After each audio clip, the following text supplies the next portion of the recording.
Belçikalı milletvekilleri Doğu Türkistan'da Müslüman Uygurlara karşı ciddi bir soykırım riski uyarısında bulunan önergeyi kabul etti.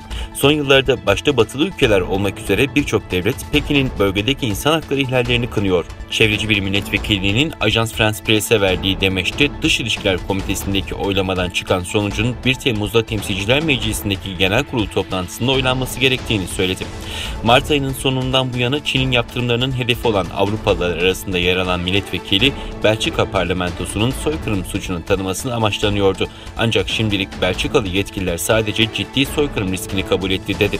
Ana metin her ne kadar hafifletilse de milletvekili bu oylamanın birkaç ay önce tahmin edilemeyen tarihi bir gelişme olduğunu ifade etti. Metin yazarlarına göre Belçika parlamentosu Kanada, Hollanda, Birleşik Krallık, Litvanya ve Çek Cumhuriyeti'nden sonra Uygurlara karşı devam eden insanlığa karşı suçları kınayan dünyadaki 6. demokratik meclis oldu.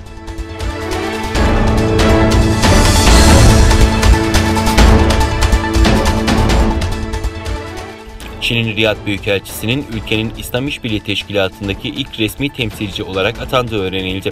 Arap News'in 15 Haziran'daki haberine göre Chen yaptığı açıklamada pazar günü Çin Halk Cumhuriyeti Devlet Konseyi üyesi ve Dışişleri Bakanı Wang Yi tarafından imzalanan atama mektubunu İslam İşbirliği Teşkilatı Genel Sekreterine ciddiyetle sundum ve resmen Çin'in temsilcisi oldum ifadelerini kullandı.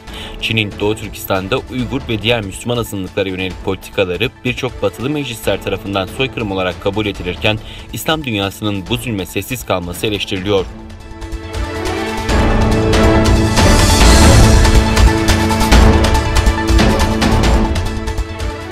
NATO'nun Çin'i tehdit olarak görmesine karşılık veren Çin'in AB misyonu NATO zirvesinin sonuç bildirisine yönelik bunun bir soğuk savaş zihniyeti olduğunu söyledi.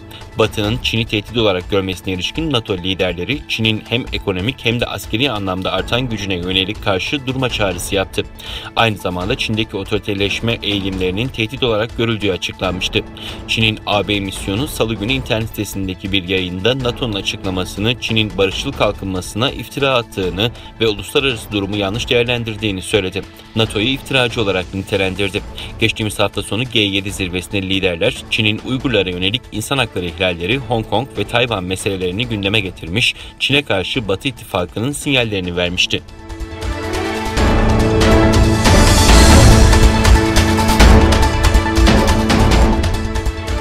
Tayvan, Çin Halk Kurtuluş Ordusu'na ait 28 savaş uçağının hava savunma tanımlama sahasını ihlal ettiğini duyurdu.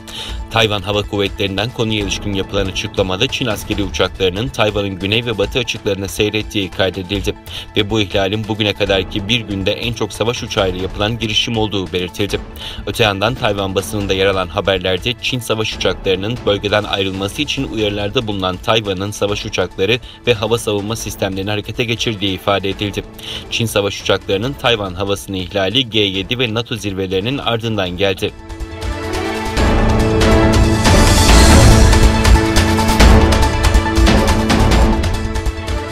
Çin'in Guangdong eyaletindeki taşıyan nükleer santralinde yaşanan sızıntıyla ilgili şüpheler giderek büyüyor. CNN'de yer alan habere göre Fransız şirketin olağan dışı şikayeti üzerine ABD hükümeti harekete geçti. Santralde yaşanabilecek bir kaza ya da büyük bir sızıntının koronavirüs salgınından bile daha büyük bir felaket meydana getirmesinden korkuluyor.